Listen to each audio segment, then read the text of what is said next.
Sampai je sekolah, pasal Nana dah sampai. Sebelum tu spray dulu body mist. Buff Garden punya body mist sumpah tahan lama. Bau pun sedap. Sabar nak buka parcel. Kat sekolah baru pun cikgu-cikgu dia pantang nampak parcel.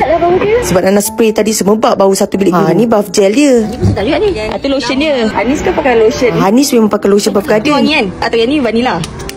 Ya ke? Vanilla sedap. Buat ni sedap. Yang ni bau bunga. Ini sakura. Kita suka ni. Ni watermelon splash. Akak beli waktu live. Waktu live mesti murah. Kali ni Nana restock 3 series. Bau bunga, bau kefe and bau fruity. Okey lagi yang Nana nak masuk kelas dulu. Setiap kali Nana unboxing parcel mesti auto meracun.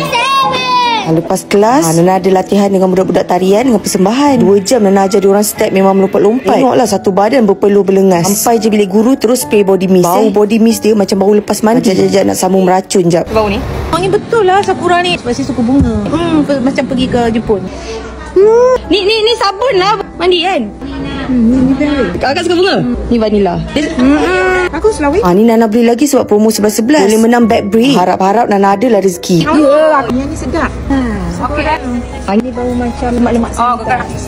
Tak sabar nak balik rumah, nak rasmikan buff gel baru. Sebelum tu singgah dulu rumah Atuk. Bawa dulu Atuk dengan Wan beli barang dapur. Lepas dah hantar balik pukul 5 petang jemput Noah. Lepas solat asar kena main dulu dengan Noah dekat luar. Weh, dah masyam Jom kita mandi pakai Buff Garden. Memang body gel kat rumah ni kita orang pakai Buff Garden. Memang semenjak I dah tak pakai BBW, I pakai Buff Garden je. Bau dia melekat. Kalau korang keluar daripada toilet tu memang melekat dalam toilet. It's very cheap. Macam Nana kulit enzema, very sesuai. Sebab dia punya ingredient semua skincare ingredient. Dia memang safe untuk pakai kat body. Dia ada niacinamide yang boleh melembutkan dan mencerahkan. Dah lah wangi. Biar tak sabar nak mandi. Bye.